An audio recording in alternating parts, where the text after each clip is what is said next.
morning, everybody, and welcome to Talking Tom Ben News for Saturday, October 14th. Before we get started, though, we just want to apologize on the lack of videos here on Talking News Official. We've been having a lot of problems with recording recently, but we found some time to be reporting for you guys again. So, let's get to our top stories today. The very latest on the ongoing war in Israel is at any moment now, Israeli tanks and troops could begin their ground invasion of Gaza. U.S. lawmakers showing support and solidarity for Israel. Secretary of State Antony Blinken visits Saudi Arabia in amidst the ongoing conflicts. Democrats not too happy on the recent House Speaker nomination. And ethical concerns on President Joe Biden amid investigations into his son Hunter and an impeachment inquiry.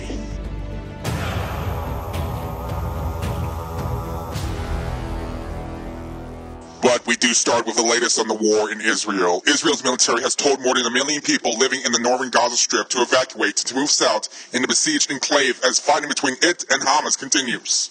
Hamas has rebuffed the order, telling Palestinians that it is an Israeli psychological warfare tactic and that everyone should stay put. Israeli bombs have been raining down on the Gaza Strip since last week when the Palestinian group Hamas paramilitary arm launched a surprise attack on Israel. Fox News' Trey Yanks has the latest from southern Israel. Breaking news, there are air raid sirens in Tel Aviv, the country's second largest city. This is the second time today that Hamas has fired on Tel Aviv, and it's significant because those airstrikes against Gaza continue. I spoke with the country's former defense minister, Benny Gantz, who is now in the cabinet within this unity government that the Israelis have brought together after that wartime declaration. And he told me that Israel is preparing for a large assault against Gaza. That matches with what we see on the ground. There are large deployments of infantry troops. We have seen different APCs and tanks preparing throughout the area. And overnight, we even saw fuel trucks and D9 bulldozers headed toward the border with Gaza, all an indication pointing to the fact that in the coming hours, it will likely be announced about a ground operation into Gaza. Israel says it killed 2 top Hamas commanders that plotted last week's violent massacre. And some senior U.S. lawmakers are showing solidarity for Israel. Here's Fox News' Jill Nato with that. The highest-ranking Jewish elected official in the U.S., Senate Majority Leader Chuck Schumer, is leading a bipartisan delegation to Israel. He's got Republicans Bill Cassidy and Mitt Romney, as well as Democrats Jackie Rosen and Mark Kelly along for the trip. Schumer says the main goal is to send a clear message that the United States stands with Israel, a message that should go out in America and particularly in Israel, where the people should know they are not alone as they fight this scourge of terrorism. Schumer also plans to talk with officials about what kind of support Israel needs. He says it'll give him an idea about what kind of new spending Congress should consider on humanitarian and military aid. In Washington, Jill Nato, Fox News. U.S. Secretary of State Antony Blinken called today for protecting civilians in the Gaza Strip in Israel as he intensified his diplomatic outreach across the Middle East and beyond to rally an international response to the ongoing Israel-Hamas war. Here's more from Fox News' Alexandria Hoff. There were 2 very different tones that came out of this sit-down. You had both Secretary Blinken and Saudi Arabia's Minister of Foreign Affairs agreeing that there must be safe space and safe passage for civilians who are caught up in this warfare. But from the Saudi side, there was no mention of Hamas. In contrast, Secretary Blinken brought up Hamas right off the bat, calling it a terrorist organization, and said that Israel should not have to tolerate the kind of attack that they endured 1 week ago at the hands of Hamas. Now, this meeting with Saudi Arabia comes at a critical time as sources tell Reuters that Saudi Arabia is shifting away from talks with Israel toward the possible normalization of relations, instead moving talks to Iran's president in an effort to hinder an escalation of violence across the region. Secretary Blinken will travel to Egypt tomorrow. On Capitol Hill, there's some disagreement from Democrats on the Republican pick for Speaker of the House. Here's Fox News' Ryan Schmelz with the details. House Minority Leader Hakeem Jeffries blasting Ohio Congressman Jim Jordan after he won a secret ballot among Republicans. House Republicans have selected as their nominee to be the Speaker of the People's House the chairman of the Chaos Caucus, Representative Jeffries is encouraging moderate Republicans to work with Democrats on a bipartisan way forward. Republicans supporting Jordan have called him a fighter for conservative values, but he still has a long way to go to get enough Republican votes to get the 217 needed to become Speaker. On Capitol Hill, Ryan Schmelz, Fox News. Ethical concerns are casting a shadow over President Joe Biden as he seeks re-election amid investigations into his son Hunter and an impeachment inquiry.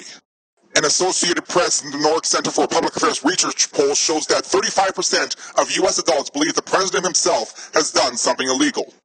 An additional 33% say they think the Democratic president behaved unethically but not illegally, and 30% say Joe Biden did nothing wrong according to the poll. The results of the survey reflect both a vast political divide and skepticism about the morality of government leaders.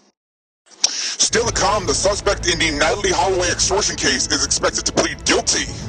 A San Diego police captain is suing the department for racial discrimination. And a massive cocaine bust in Puerto Rico. We'll be right back.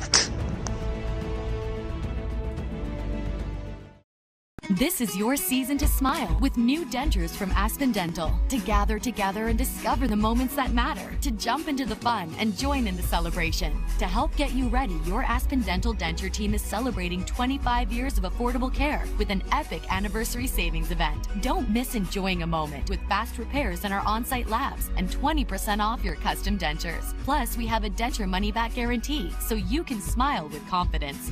Aspen Dental. Book today. You were diagnosed with thyroid eye disease a long time ago. And year after year, you weathered the storm and just lived with the damage that was left behind. But even after all this time, your thyroid eye disease could still change. Restoration is still possible. Learn how you could give your eyes a fresh start at TEDhelp.com. If you're looking for a Medicare supplement insurance plan that's smart now, I'm 65. And really smart later, I'm 70-ish. Consider an AARP Medicare supplement insurance plan from United Healthcare. With this type of plan, you'll know upfront about how much your care costs, which makes planning your financial future easier. So call United Healthcare today to learn more about the only plans of their kind with the AARP name, and set yourself and your future self up with an AARP Medicare supplement plan from United Healthcare.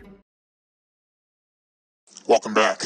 Court records filed yesterday indicate Jordan Van Der Sloot, the chief suspect in Natalee Holloway's 2005 disappearance, intends to plead guilty in a federal case accusing him of trying to extort money from the missing teen's mother. A federal judge set an October 18th plea and sentencing hearing for Van Der Sloot in Birmingham, Alabama. He had previously entered a plea of not guilty in the case. Emails sent to Van Der Sloot's attorney and a spokeswoman for federal prosecutors were not immediately returned yesterday evening. Van Der Sloot was extradited to Alabama from Peru, where he's serving a 28-year sentence after confessing to killing a Peruvian woman in 2010. Holloway went missing during a high school graduation trip with classmates to Aruba. A prisoner who ran away from a Southwest Georgia hospital has been recaptured, and his mother and stepfather were charged with helping him get away. Dougherty County Sheriff's deputies said they caught Carlton Bradford Gillis, 37, on Thursday. He's accused of escaping from an Albany hospital after overpowering a guard last week. Here's more from Fox News' Tom Graham. Carlton Gillis is facing a host of new charges after allegedly overpowering a guard and escaping during a hospital visit last week. He was being held on burglary and other charges. His parents are now also in legal hot water, accused of helping him flee. Police say Gillis led police on a high-speed chase in his parents' car before ditching the vehicle and fleeing into a wooded area. The 37-year-old was eventually arrested Thursday. Gillis is now facing charges for kidnapping, robbery, fleeing police, and driving on a suspended license, in addition to those previous charges against him. Tom Graham, Fox News. A new Lifetime movie on a double murder premieres tonight. Fox News' Tony J. Powers has a preview. A new dramatic reenactment of the Alec Murdaugh crime saga is coming to Lifetime TV. Tell me what you've been keeping from me. I have never kept anything from you. Bill Pullman plays Alec Murdaugh, the disgraced South Carolina lawyer who was convicted earlier this year for killing his wife Maggie and son Paul in June 2021. The case drew international attention, spawning a number of documentaries and podcasts about the Murdaugh family. The two-part, 4-hour event marks Lifetime's milestone 500th original movie. Murdaugh Murders, the movie, airs tonight and tomorrow night at 8 Eastern, 7 Central on Lifetime. Tanya J. Powers, Fox News. A San Diego police captain who alleges he was discriminated against by the police department both due to his race and his refusal to falsify traffic collision reports announced yesterday that he will be filing a lawsuit against the department. Captain Alberto Leals alleges he has applied for executive positions within the department on 6 separate occasions, but has repeatedly been rejected and passed over for less experienced white officers. Leals also alleges department leadership altered reports concerning officer-involved traffic collisions, including one that involved San Diego Police Chief David Nieslate's son, Ryan Nieslate, also an SDPD officer. This lawsuit marks the second lawsuit this month filed against SDPD from department captains. Up next, the ongoing Russia-Ukraine war has no end in sight. Plus, a massive cocaine bust in Puerto Rico. And later, California is raising its minimum wage for healthcare workers. Stay tuned, we'll be right back, and hopefully I can speak properly next segment. Hey, Emma. We need a mattress, right? Yeah? I've been doing a little research. Little? The Safa Classic has 2 layers of springs that contour to your body. Nice, but... It has a 3-inch Euro pillow top, Dan. And it's half the price of retail. But I just wanted to know about dinner. Look at this premium quality. And it's half the price of retail stores. When you need to prepare for unpredictable adventures, you need WeatherTech. Laser-measured floor liners, front and rear.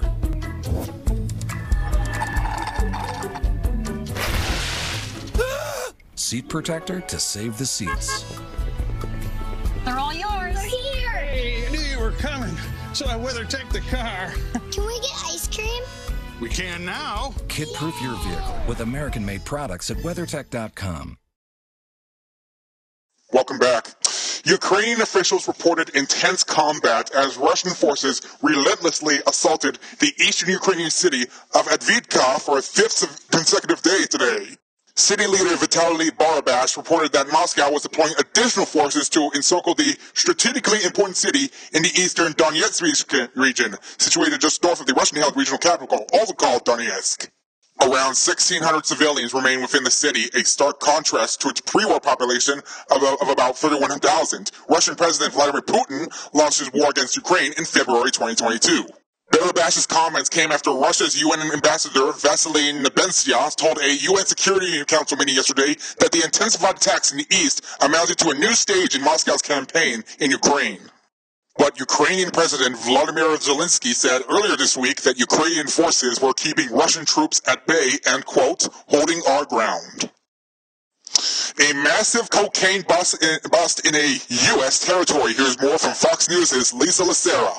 An estimated $35 million worth of cocaine has been seized by federal agents in Puerto Rico from a boat that ran aground. U.S. Customs and Border Protection says 2 men from the Dominican Republic and a man from Colombia were arrested and accused of transporting more than 3,300 pounds of the drug. It's one of the largest drug seizures in waters off Puerto Rico reported this year. The island is considered a transit point for drugs heading to the U.S. mainland and other countries. Lisa Lacera, Fox News.